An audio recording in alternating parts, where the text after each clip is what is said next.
My daughter is the family failure Mom announced to the entire living room. Her voice, dripping with a familiar satisfaction, cut through the cheerful noise of Christmas music. She held up her wine glass as if making a toast to my inadequacy.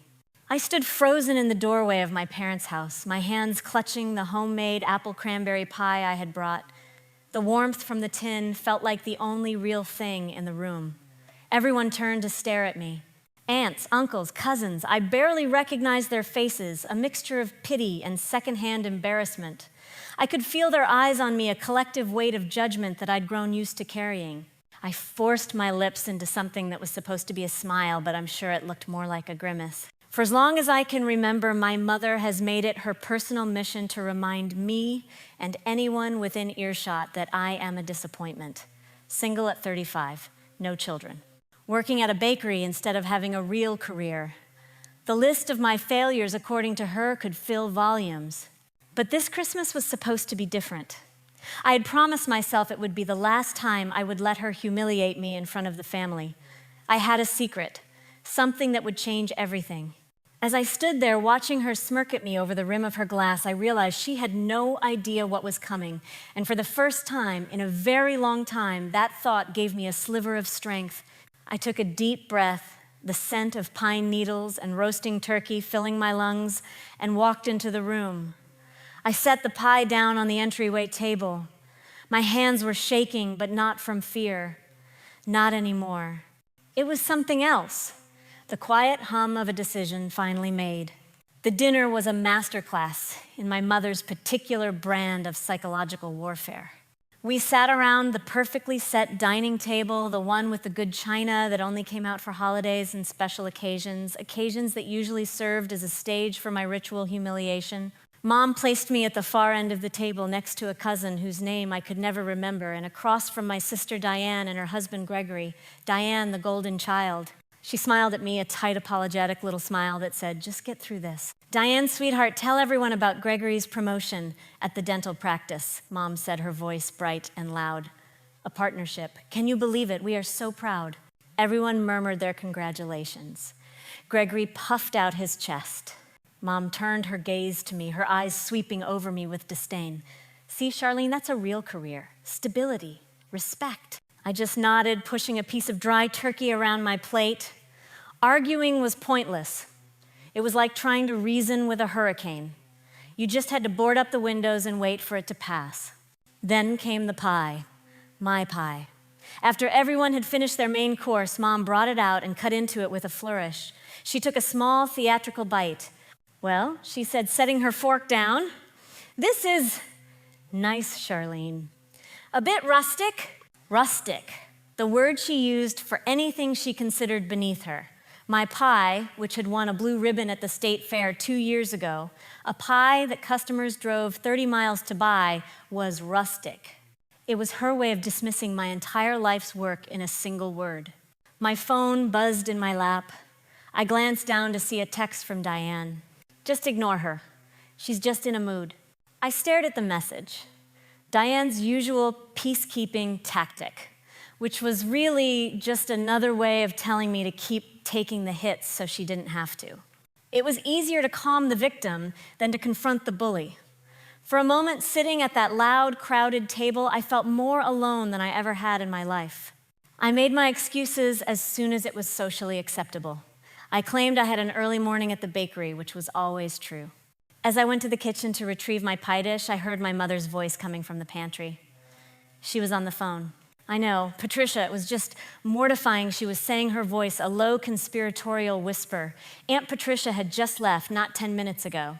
My mother was already doing a post-mortem of the evening's performance. I paused my hand on the kitchen door. I shouldn't listen.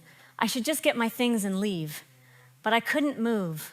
"No, the bakery isn't doing well at all," Mom continued, and I felt my blood run cold. "I heard from a friend of a friend that she's on the verge of bankruptcy. It's a complete disaster. It's a shame, really. I told her it was a foolish little hobby, but she never listens to me. Now she's going to lose everything." The lie was so blatant, so malicious, it took my breath away. My bakery was more successful than ever. We'd had a record-breaking year. She wasn't just misinformed, she was inventing a narrative of my failure. And there it was. the final clarifying piece of the puzzle. This wasn't just casual cruelty, not just a mother's misplaced disappointment. This was sabotage, pure and simple. She didn't just think I was a failure. She wanted me to be one. Because my success on my own terms was something she couldn't control, and my mother couldn't stand anything she couldn't control. I backed away from the door, silently, leaving the pie dish on the counter. She could keep it. I walked out of that house without saying another word to anyone, the sound of her poisonous whisper following me all the way to my car. The quiet hum of a decision I'd felt earlier was now a roaring fire. The drive back to my apartment was a blur of streetlights and silent rage. But I didn't go home. I couldn't. My small, quiet apartment would feel like a cage trapping me with the fresh memory of my mother's betrayal. Instead, I drove to the one place I felt truly safe, my sanctuary. The digital clock on my car's dashboard read 3:15 a.m. when I unlocked the front door of Rising Sun Bakery. The air inside was cool and still thick, with the comforting ghost-like scent of yesterday's bread. This was my world, a world I had built with my own two hands. I didn't turn on the main lights, just the dim golden ones above the prep station. I tied on my apron, the familiar weight of it settling over my shoulders like a suit of armor. My hands, which had been shaking with fury just an hour before, found their purpose in the familiar ritual. Flour, water, yeast, salt, the building blocks of life. My hands worked the dough, pushing and folding, channeling the anger from the night before into something productive, something beautiful. My mother could twist words, invent lies, and poison a room with her presence. But here in the quiet hum of the ovens, the truth was simple. You put in the work, you respected the process, and you created something that brought people joy. There was no room for deceit in the honest chemistry of baking. Hours passed. The sun began to stain the dark sky with shades of gray and pink. I worked through dozens of loaves, the rhythm of my labor, a balm to my wounded spirit. After the morning rush of customers had subsided, I decided to tackle a task I'd been putting off for weeks, cleaning out the old storeroom in the back. It was filled with the ghosts of the bakery's past. Old equipment from Helen, my mentor, and the previous owner, and a few boxes of my own that I'd never gotten around to unpacking. Tucked away in a corner, under a dusty canvas sheet, was an old wooden chest. It had belonged to my grandmother. When she passed away 10 years ago, my mother had been in a rush to clear out her house, and I had salvaged this chest from the donation pile. I pried open the heavy lid. The scent of cedar and old paper filled the air.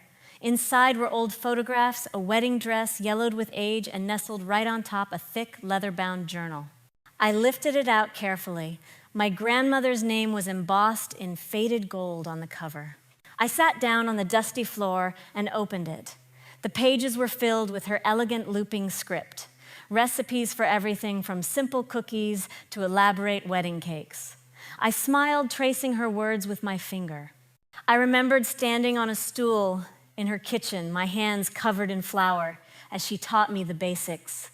She was the one who had planted the seed of this passion in me. I turned a page and my breath caught in my throat. It was a recipe for a decorative loaf, an artisanal masterpiece of braided dough and intricate scoring that looked more like a sculpture than bread. It was breathtakingly complex. And at the bottom of the page, my grandmother had written a note. This one, your mother could never master, it read. She tried once for a church bake sale and gave up in a fit of temper. It requires patience, my dear Charlene, and that is one ingredient she has never had. Tears welled in my eyes. It was a voice from the past, a validation I never knew I needed. My grandmother had seen it. She had seen the truth of her own daughter, and she had seen the quiet strength in me. Later that afternoon, I was in my small office trying to focus on invoices when an email popped up in my inbox. The subject line was simple: nomination, Wisconsin Bakers Invitational. I almost deleted it, thinking it was spam, but my curiosity got the better of me.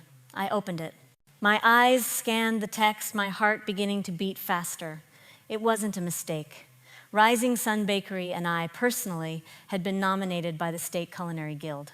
I was being invited to compete in their annual grand competition in the category of Artisan Baker of the Year. It was the most prestigious culinary event in the state. I read the email 3 times, the words blurring together.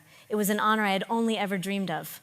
Then my eyes drifted from the glowing screen of the monitor to the old leather journal lying open on my desk.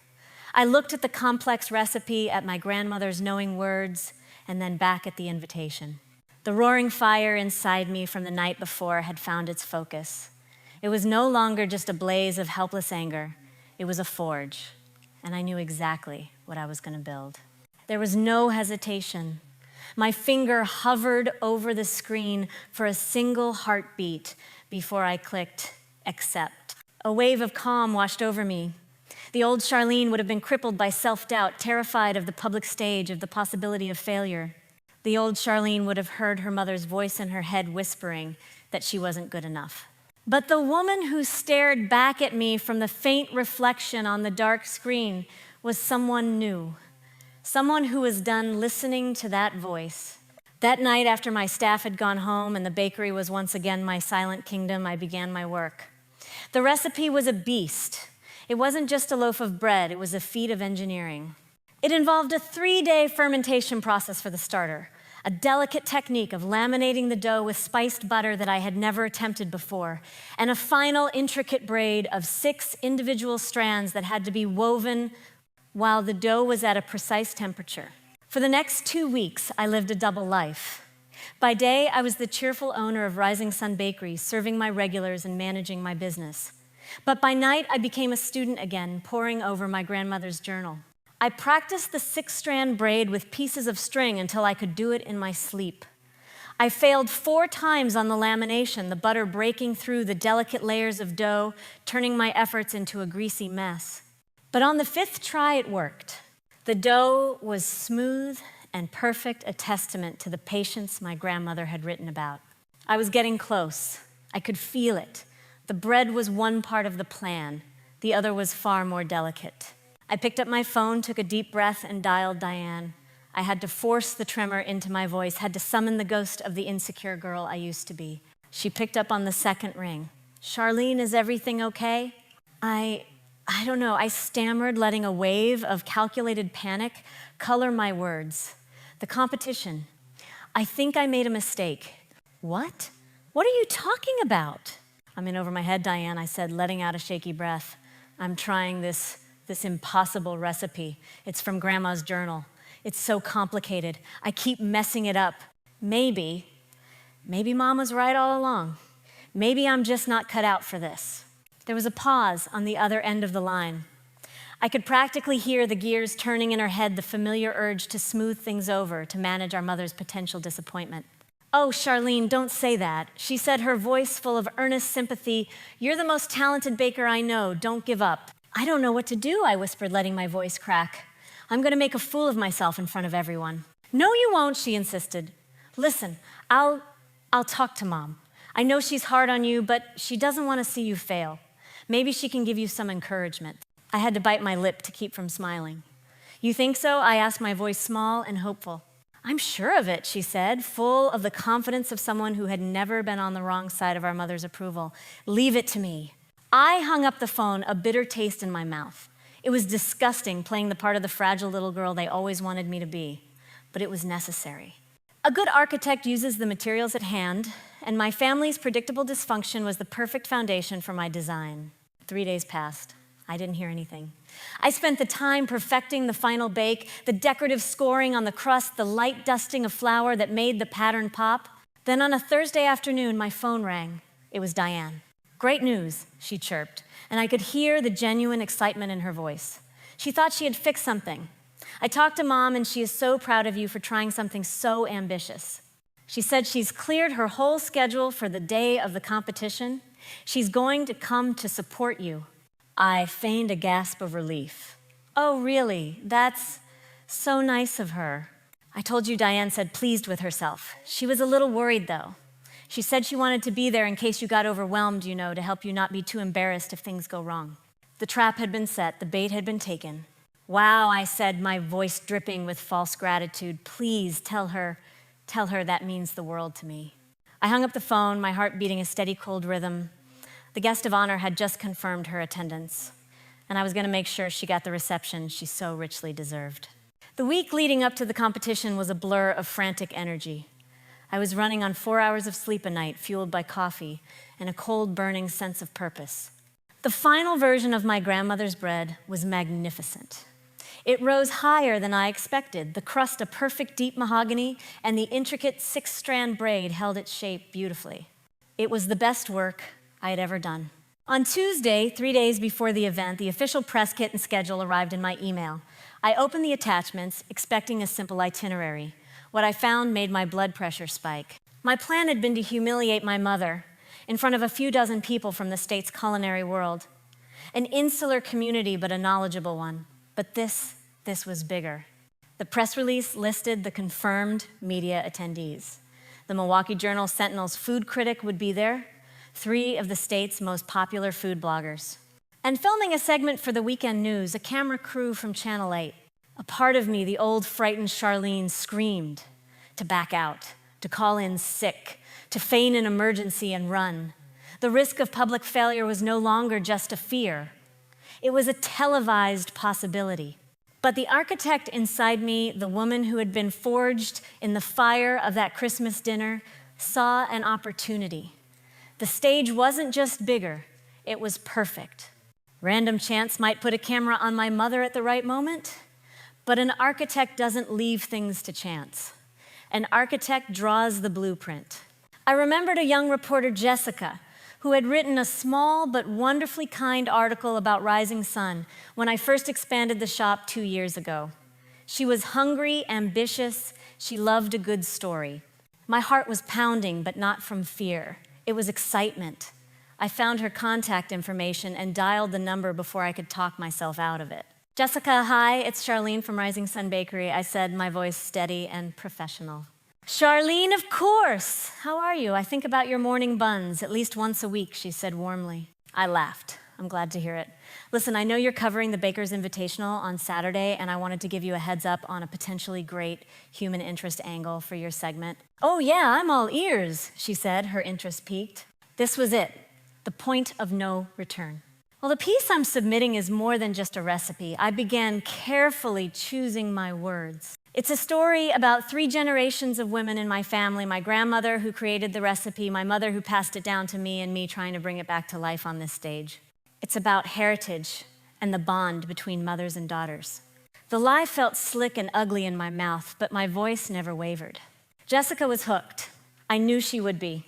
Charlene, that sounds amazing. A secret family recipe. Viewers love that kind of stuff. Would you and your mother be open to doing a pre-interview with me at the event?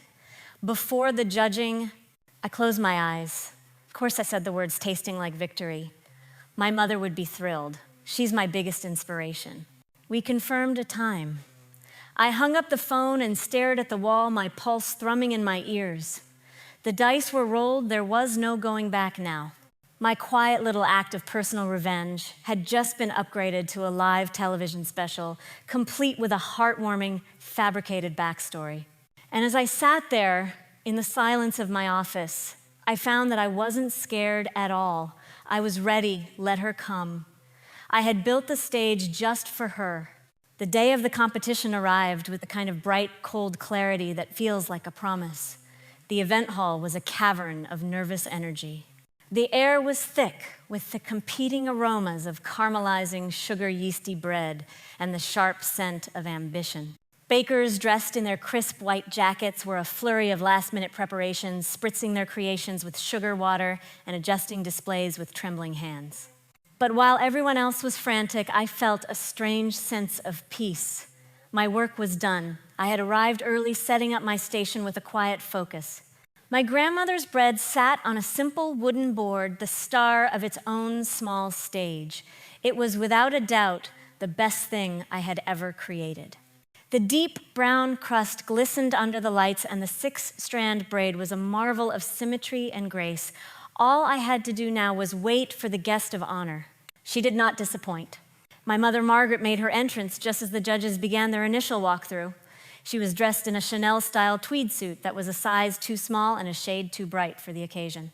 She looked less like a supportive mother and more like a real estate agent trying to close a difficult sale. My father and Diane trailed in her wake like weary attendants. She didn't come to my station. Instead, she began a grand tour of the room, air-kissing a distant cousin who was also competing, laughing a little too loudly with one of the event organizers and making a point to shake hands with each of the 3 judges. She was in her element. This wasn't my competition. It was her new stage. And she was playing the lead role, the devoted mother of the prodigal baker. I ignored her focusing on arranging the small card that described my piece. Tribute to a matriarch, it read. A 6-strand brioche loaf, inspired by a family recipe. Finally, the Channel 8 news crew, led by the young reporter Jessica, made their way to my table. The cameraman positioned himself, the bright light on his camera clicking on, making me blink. It looks absolutely stunning, Charlene Jessica, said, her voice warm and genuine as she gestured to the loaf. Can you tell us a bit about it? I gave them the short, humble speech I had prepared, talking about my grandmother's journal and my desire to honor her memory. As I spoke, I saw my mother out of the corner of my eye. She was watching like a hawk, a predatory stillness in her posture. And I see your mother is here, Jessica said, right on cue. We would love to get her on camera for that 3-generation story we talked about. I put on my best performance of shy hesitation. Oh, I don't know if she'd wanna. She doesn't like the spotlight. The lie had barely left my lips when my mother swooped in. Nonsense, darling, she boomed, sliding in between me and Jessica, her smile wide and dazzling for the camera. I'm always here to support my daughter. Jessica turned to her microphone extended. Mrs. Anderson, thank you for joining us. Charlene tells me you were the one who passed down this incredible family recipe. This was it, the moment of truth. Oh, absolutely, Mom said, her voice smooth as butter. She placed a proprietary hand on my shoulder. I taught her everything she knows, the foundation, the techniques. It all came from me. Of course, she's added her own little rustic touches over the years, but the soul of the recipe, that's mine. A mother's gift to her daughter. The camera was tight on her face as she delivered the lines she'd probably been rehearsing all morning. The lie was so smooth, so practiced. She looked directly into the lens, a perfect picture of maternal pride, her eyes shining with unshed crocodile tears. And in that moment, watching her on the small monitor attached to the camera, I didn't feel anger. I felt nothing but a cold, clean certainty. The trap had been sprung. The head judge, a formidable woman with a stern face that was currently softened by a genuine smile, tapped the microphone. The buzzing hall fell silent. Every year she began, her voice echoing slightly, we are astonished by the level of talent in this state. But this year, one entry stood out. It was not only a display of breathtaking technical mastery, but it had something more. It had heart. It had a story. It had a connection to a tradition that is the very soul of artisan baking. She paused, letting the suspense hang in the air. I could feel my mother's hand on my back, her fingers gripping my shoulder a little too tightly. She was practically vibrating with anticipation. The winner of this year's Artisan Baker of the Year award, the judge boomed, is Charlene Anderson of Rising Sun Bakery. The room erupted in applause. For a moment, I just stood there, letting the sound wash over me. It sounded distant, like the roar of a faraway ocean. I wasn't thinking about the award. I wasn't thinking about the prize money. My focus was singular. A predator closing in on its prey. My mother squealed and hugged me, a theatrical back-patting embrace for the benefit of the cameras. I knew it. I always knew you had it in you, she whispered fiercely in my ear. I detached myself gently and walked towards the stage. I could feel every eye in the room on me. As I passed Diane's table, she gave me a wide-eyed, questioning look. I gave her nothing back. I accepted the heavy glass trophy and stepped up to the microphone, making sure to find the red light of the Channel 8 camera. I gave it a small, warm smile. Wow, I started my voice clear and steady. I'm a little overwhelmed. Thank you so much to the judges and the guild. I paused, then turned to look directly at my mother, who was standing in the front row beaming as if she had won the award herself. First, I said, my voice ringing with false sincerity, I have to thank my mother. I saw Jessica, the reporter, nod approvingly behind the camera. This was the story she wanted. Without her constant motivation over the years, I would not be the baker I am today. I continued letting the word motivation hang in the air for a moment too long. Thank you, Mom. This is for you. Margaret's face was a mask of ecstatic pride. She placed a hand over her heart. I turned back to the audience. My mother mentioned earlier that she passed this recipe down to me. And she's right that it is a family recipe. It belonged to my grandmother. I held up the worn leather journal for everyone to see. It's all in here. Her notes, her discoveries, her secrets. I let that sink in before delivering the final carefully aimed blow. And to honor my grandmother's memory, I'd love to share one of those little secrets with all of you. I looked back at my mother, my expression, one of polite curiosity. The cameraman, sensing a moment, zoomed in, creating a tight two-shot of our faces on the monitor I could see near the stage. Mom, I said, my voice deceptively sweet. Jessica, the reporter, asked you about the soul of the recipe. I'm sure you remember the most crucial step my grandmother wrote about on page 32. The double fermentation auto lyse. Could you just briefly explain to everyone its importance for the final crumb structure? Surely you remember the technique you taught me. Silence. It was the loudest silence I had ever heard. My mother's triumphant smile froze on her face, then slowly began to curdle. The color drained from her cheeks. Her mouth opened, then closed like a fish, gasping for air. Her eyes darted around wildly from me to the camera, to the audience, searching for an escape that wasn't there. She was trapped, utterly and completely trapped in the spotlight I had so carefully prepared for her. The murmuring in the crowd started a low wave of confusion that was quickly turning into dawning delicious comprehension. They were putting it together. They had all heard her interview. And now they were all witnessing the spectacular implosion of her lie. I didn't wait for an answer I knew would never come. I let her hang in that agonizing silence for 3 more heartbeats. Then I turned back to the microphone, my face a mask of serene professionalism. Or perhaps I said brightly, some family secrets are best left in the family. Thank you all so much for this incredible honor. I held up the trophy. For a second, the room was stunned. Then a single person started clapping, and then another, until the entire hall erupted into a wave of applause far louder and more enthusiastic than the first. They weren't just clapping for the bread. They were clapping for the show. And I had given them one they would never forget. In the chaotic aftermath of the awards ceremony, I found a quiet corner backstage.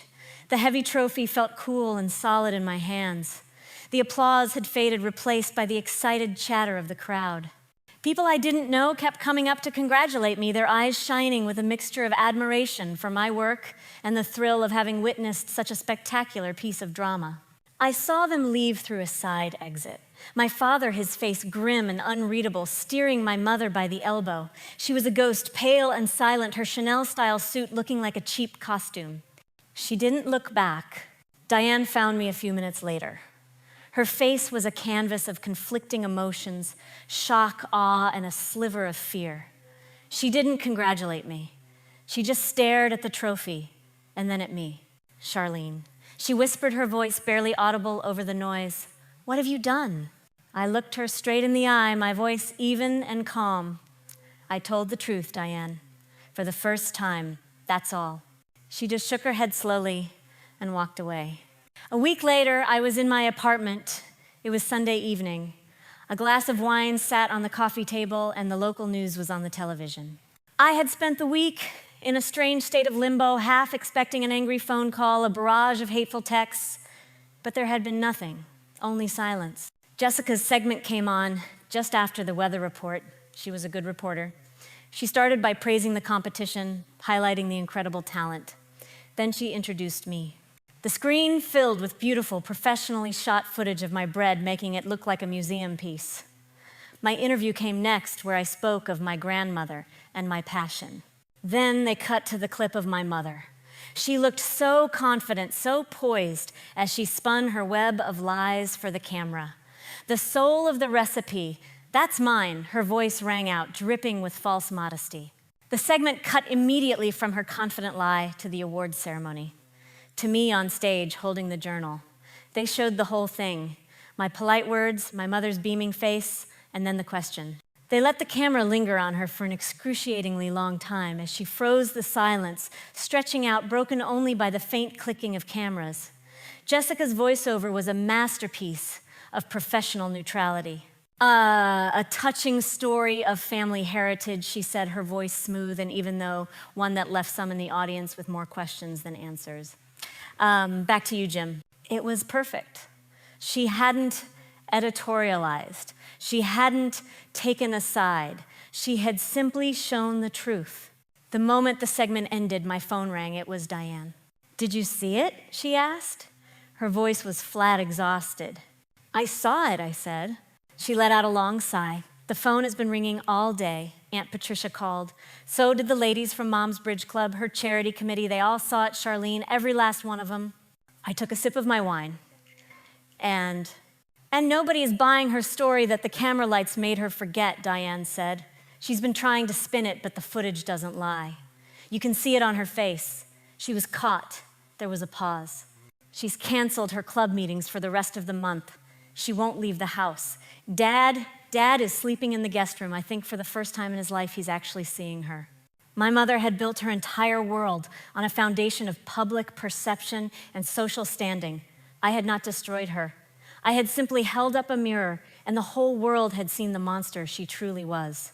The consequence was perfectly tailored to her crime. She wasn't ruined financially. She was simply irrelevant, forgotten, the one fate a narcissist cannot bear. Another month passed. Winter began to thaw, giving way to the first hints of spring. My life, too, was thawing. The bakery was busier than it had ever been. The story of my win and the drama surrounding it had become something of a local legend. People came from all over wanting to try the famous bread and perhaps to get a look at the woman who had checkmated her mother on live television. The trophy sat on the front counter, gleaming in the morning light. I hired 2 new bakers to help with the workload. I started offering evening classes. My sanctuary was growing, thriving, filled with light and laughter and the honest smell of fresh bread. One morning, as I stood by the large front window watching the sunrise paint the sky, I thought about that Christmas dinner. It felt like a lifetime ago. I no longer felt the anger or the hurt or even the cold satisfaction of my revenge. All I felt was a profound sense of peace. My mother had spent 35 years trying to convince me and the world that I was a failure. She had tried to write my story for me, a tragic tale of a disappointing daughter. But an architect knows that you can't build a strong structure on a weak and rotten foundation. Her story had crumbled to dust, and I was just starting to build mine. My worth was never hers to give, it was always mine to create.